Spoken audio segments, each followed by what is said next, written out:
सुनो भाई, हम बात कर रहे हैं नर्वस कंट्रोल, यानी हमारी बॉडी कंट्रोल कैसे करती है कि मैच्योरेशन कैसे होगा, राइट। आप पहले ये जान लो, जैसे दो हमारे पास किडनी या आईफोन 16 प्रो मैक्स इस तरह की दो आपके पास क्या निकलेंगे, ऐसे यूरेटर निकलेंगे। और ये जो बीच में शीट है ना, ये बीच में ऐसे नहीं दिखाई गई है। इसका लॉजिक है, लॉजिक ये है कि आपको लगता होगा बीच में स्पेस खाली है, बीच में खाली नहीं होता। आपकी बॉडी में जो एब्डोमिनल वॉल्स है ना, एब्डोमिनल वॉल्स, उसमें फोल्ड होते हैं बहुत सारे। क्या होते हैं? फोल्ड, स्किन के फोल्ड, स्किन टिश्यूज़ के फोल्ड। इसका काम क्या होता है? ये फोल्ड क्या करता है? फोल्ड ना सब चीज़ों को उसकी लोकेशन पे रखने में बड़ी हेल्प करता है। सोचो अगर ये बीच का टिश्यू ना हो तो ये यूरेटर लेफ्ट राइट हो सकते हैं ना, और इनके लेफ्ट राइट से आसपास के टिश्यूज़ में कोई प्रॉब्लम हो सकती है। हर ऑर्गन को उसका एक फिक्स लोकेशन दिया गया है। तो इस तरह के हमारे पास क्या पाए जाते हैं? टिश्यूज़ पाए जाते हैं। इनको वैसे अपन बोलते हैं पेरिटोनियम कहा जाता है इनको, ठीक है। बट आगे पढ़ोगे कि हाँ, एक स्पेशल तरह का टिश्यू जो आपकी बॉडी में ऑर्गन को फिक्स रखने के लिए बॉडी ने बनाया है। दो किडनी, अब जितना भी जो यूरिन बनाते हैं किडनी, ठीक है, अब इसके पास अलग अलग मेडलरी नेफ्रॉन्स, आप जानते हो जो मेडलरी पिरामिड्स से, उसी में नेफ्रॉन पाए जाते हैं। तो जो यूरिन का फॉर्मेशन है वो मेडलरी पिरामिड में होगा, और पिरामिड्स होता है रेनल पेल्विस, फिर यूरेटर से होता हुआ कहाँ जो होगा डिपॉजिट हमारा सारा ब्लैडर के अंदर। अब ब्लैडर ना, ब्लैडर के अंदर बहुत ही स्पेशल टाइप ऑफ मसल है नॉन एज डेट्रूसर मसल, और ये मसल क्या होती है? Smooth muscle. अगर आपको याद हो, स्मूथ मसल हमारे कंट्रोल में नहीं रहती, वो चलती है अपने हिसाब से, बॉडी से जैसा उसको मिलेगा इनपुट वो वैसा काम कर देती है। अभी यहाँ पे यूरेथ्रन दिखाया गया, आप देखोगे कि ब्लैडर से जस्ट आगे आपको एक ऐसे किनारे एक ट्यूब दिख रही है। इस पूरी ट्यूब का नाम है यूरेथ्रा। यूरिन जिस रास्ते से पास होता है उस रास्ते का नाम यूरेथ्रा रखा गया। जैसे ही ना ये वाला रास्ता पूरा, ये क्या हो गया? यूरेथ्रा। और ओपनिंग को हम हमेशा ऑरिफिस बोलते हैं, तो यूरेथ्रा की ओपनिंग को क्या बोलेंगे? Urethral orifice. आप देखोगे कि इसके बीच में दो ऐसे रिंग प्रेजेंट है। ये रिंग होती है मसल्स, जिसमें से अंदर वाली मसल का नाम है इंटरनल स्फिंक्टर और आउटर वाली का नाम है एक्सटर्नल स्फिंक्टर। अब ये समझो कैसे। आप ही सोचो कि एक आप इमेजिन कर लो कि एक पेज का आपके पास पेज है, इसका आपने एक सिलेंड्रिकल स्ट्रक्चर बनाया ना, एक सिलेंड्रिकल बनाया, और आपने इसमें दो हेयर बैंड लगा दिए। अब सोचो अगर हेयर बैंड खुद से अपना डायमीटर छोटा करेगी या कॉन्ट्रैक्शन करेगी, तो इससे उस सिलेंड्रिकल स्ट्रक्चर का पैसेज बंद हो जाएगा ना, हाँ कि ना। लेकिन अगर वही हेयर बैंड रिलैक्स करेगी तो पूरा सिलेंड्रिकल स्ट्रक्चर का पैसेज ओपन हो जाएगा, हाँ कि ना। तो ये वैसी ही मसल है, सर्कुलर होती है। अगर ये कॉन्ट्रैक्शन फेज में रहेंगी तो पता है क्या, जैसे मान लीजिए ये रहा ब्लैडर, तो मान लीजिए ब्लैडर ये रहा, ठीक है। तो यहाँ पर एक मसल के ऐसा हो गया, ये रहा दूसरा, मान लीजिए दूसरा मसल यहाँ पर ऐसा आ गया। तो इन मसल्स के काम करने की वजह से एक इंटरनल एक्सटर्नल, अगर जैसे मान लीजिए यहाँ से यूरिन बाहर निकलना भी चाहे, इन दो स्फिंक्टर ने गेट बंद कर रखा है, तो यूरिन बॉडी के बाहर नहीं आ सकता। इंटरनल वाली जो स्फिंक्टर है ये इनवॉलेंट्री होती है, ये हमारे कंट्रोल में नहीं है, ये क्या है? इनवॉलेंट्री। लेकिन बाहर वाला स्फिंक्टर हमारे कंट्रोल में होता है, उसको हम अपने हिसाब से चाहें तो ओपन कर लें और चाहें तो उसको हम क्लोज कर सकते हैं। यानी ये स्फिंक्टर करते कि ये स्फिंक्टर यूरेथ्रा का गला दबा के रखते हैं 24 घंटे। जब आपने मैसेज दिया तब ये रिलैक्स करते हैं, रिलैक्स करते यूरिन निकलना शुरू होता है। और अगर ये ठीक से इसको क्लोज ना कर पाए या ठीक से वो कॉन्ट्रैक्शन ना कर पाए तो यूरिन यहाँ से थोड़ा बहुत ड्रॉप बाय ड्रॉप रिलीज भी हो सकता है, जो कि एक शो करता है कि जो मसल्स हैं वो वीक हो चुकी हैं, यहाँ का कंट्रोल करने वाली मसल्स।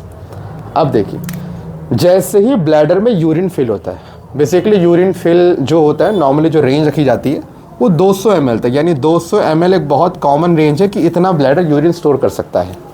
अब जैसे 200 ml यहाँ से यूरिन स्टोर हुआ, पहले 50 ml, 60, 70, जब 200 ml एक्सीड करेगा तो होता क्या है कि ब्लैडर के अंदर ना एक रिसेप्टर होता है, stretch receptor, kind of sensor मान लीजिए।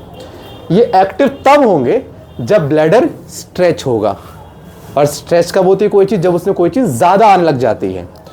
तो जब इसमें यूरिन फिल हुआ, करते करते जब यूरिन पूरा फिल हो गया, लगा इतना भी स्पेस नहीं यूरिन के लिए, लेकिन ऊपर से यूरिन तो आएगा भाई यूरिन का फॉर्मेशन 24 घंटे का प्रोसेस है, वो रुकता नहीं है, वो 24 घंटे चलता रहता है।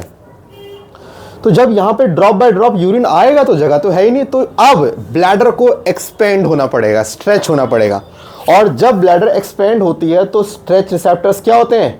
एक्टिव हो जाते हैं। इनको मालूम पड़ जाता है कि स्ट्रेच हो रहा ब्लैडर, मतलब यूरिन अब हमारी क्षमता से ज़्यादा स्टोर किया जा रहा है, ये एक्सपेंड होगा और तुरंत एक मैसेज भेज देगा सेंट्रल नर्वस सिस्टम में, आई मीन स्पाइनल कॉर्ड को भेजेगा, वो फिर आगे ब्रेन को भेजेगा और सेंट्रल नर्वस सिस्टम को मालूम पड़ जाता है कि ये जो हमें सिग्नल मिला है, इसको बोलते हैं मैच्योरेशन रिफ्लेक्स। ये सिग्नल मिला है ये बताने के लिए कि ब्लैडर में यूरिन भर चुका है, अब इसको रिलीज करना बहुत ज़रूरी है। तो यहाँ से वो सिग्नल भेजेगा, मान लीजिए भेजेगा पैरासिम्पैथेटिक, एक सिग्नल जाएगा सीएनएस से। ये सिग्नल दो जगहों पे काम करेगा। इंटरनल को बोलेगा तो रिलैक्स कर बे, बहुत काम कर लिया तूने, वो कह रहा है कि अगर मैं रिलैक्स करूं तो यूरिन तो बाहर निकल जाएगा, कह रहे वही तो करना है।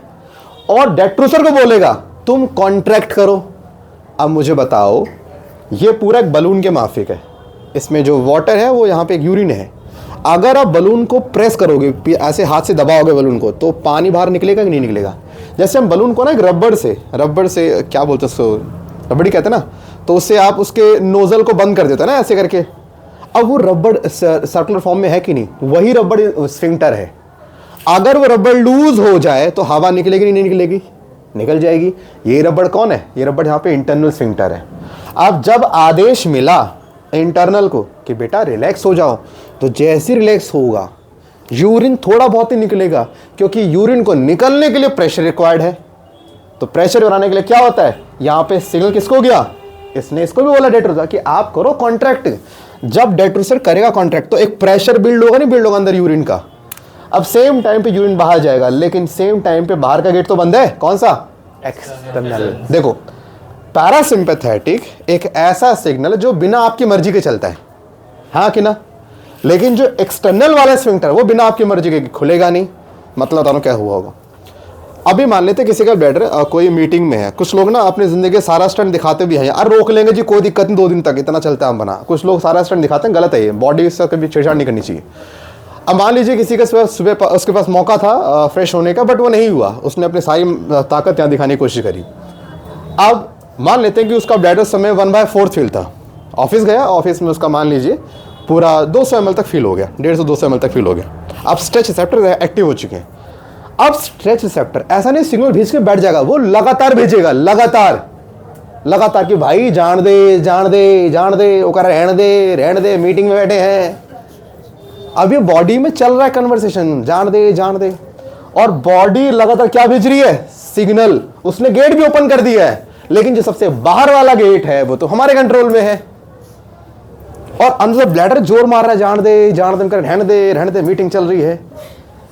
अब दोस्तों अब यूरिन तो स्टोर होगा, क्योंकि पता है इसमें जो एपिथेलियम है बड़ा कमाल का है, उसका नाम है ट्रांजिशनल एपिथेलियम। हमारे ब्लैडर में एक बलून के लेयर जैसी एक मेम्ब्रेन है जो अपने आप को एक्सपेंड कर सकती है। तो सेम टाइम पे आपकी बॉडी बोल रही है बाहर जान दे, सेम टाइम पे यूरिन वो स्टोर भी कर रही है, और करना पड़ेगा, स्ट्रेच हो रहा है ना।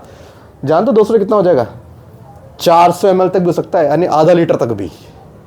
और अगर बहुत ज्यादा कि भैया अब इस तरह एक्सपेंड नहीं हो सकता, पॉसिबल ही नहीं है, ब्रेन जज कर लेगा यहां बाढ़ आने वाली है। अब चाहे मीटिंग जाए, आप चाहे जो ना जाए, या तो हमें बाहर जाने दो, नहीं तुम सब बाहर जाओगे थोड़ी देर में भी। तब वो बाहर जाता है, फिर वो देता कमांड किसको, एक्सटर्नल को, बेटा रिलैक्स हो जाओ। फिर जिंदगी का सबसे बड़ा सुख आपको से मालूम पड़ता है क्या होता है।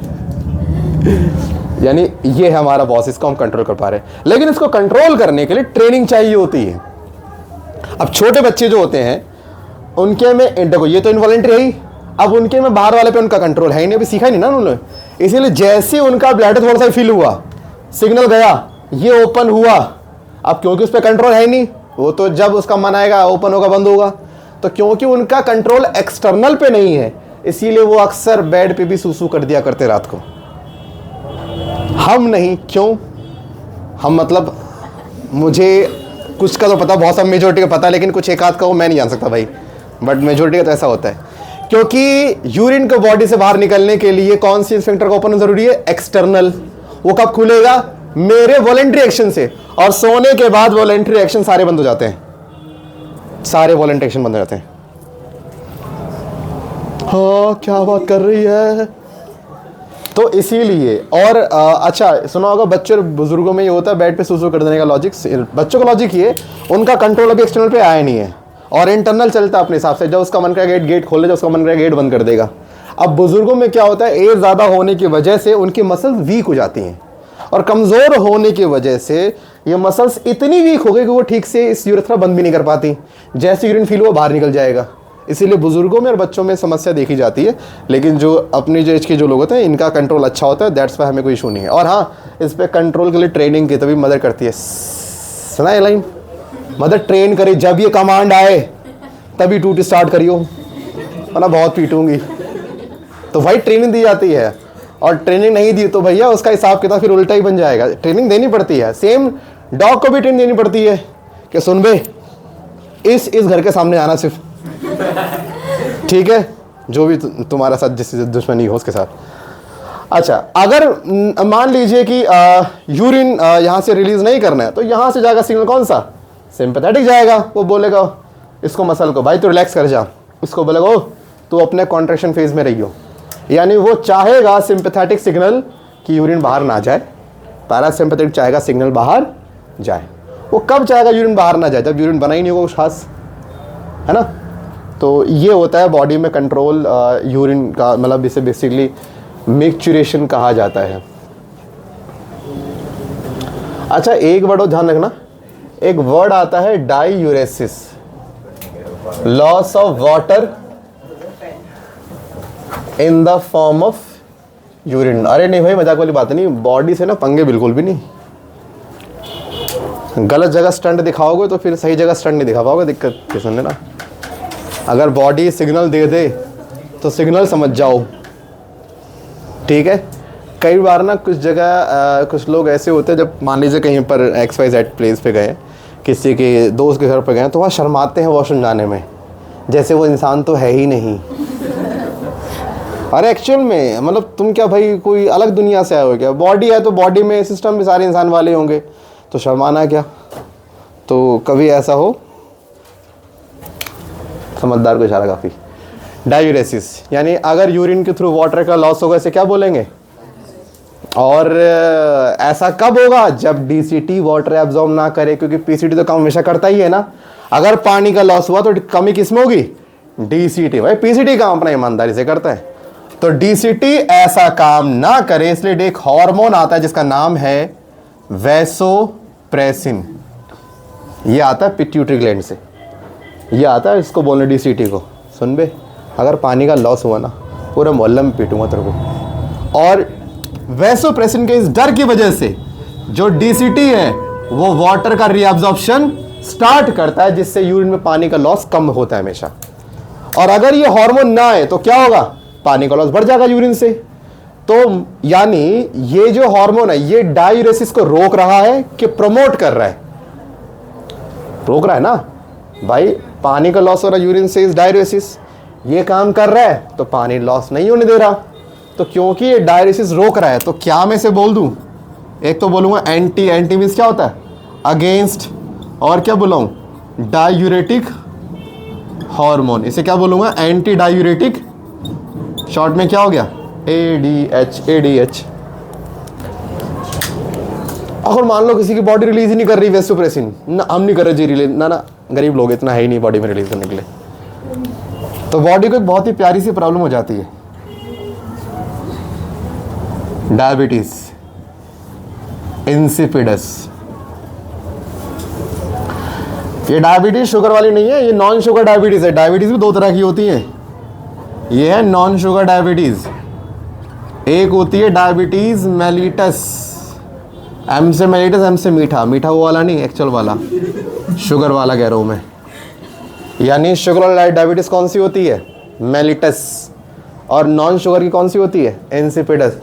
सर तो उसका नाम डायबिटीज रखा क्यों गया? अबे डायबिटीज का मतलब होता है एक्सेस। क्या होता है? ज्यादा होने को डायबिटीज कहते हैं। यहां पर ज्यादा लॉस हो रहा है वाटर का, वहां पर ज्यादा शुगर हो रहा है, ब्लड में ज्यादा आ रहा है ना, एक्सेस का मतलब डायबिटीज होता है। तो डायबिटीज इंसिपिडस क्यों होता है?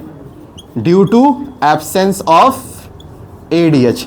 और ये क्यों होता है? Due to absence of insulin hormone. सुना है ना? दोनों का लॉजिक अलग अलग है भाई। अगर इसे क्या दिक्कत होगी, पानी जा रहा है, अबे डिहाइड्रेशन हो जाएगी, मर जाओगे घर बैठे बैठे। पानी का लॉस बॉडी के लिए बहुत बड़ा इशू होता है, इसको हल्के में नहीं लेना चाहिए। सर पानी कोई बात नहीं, अगर वाटर से डिहाइड्रेशन हो, बॉडी में डिहाइड्रेशन हो जाए तो वो उससे ज़्यादा खतरनाक तो ये है उल्टा।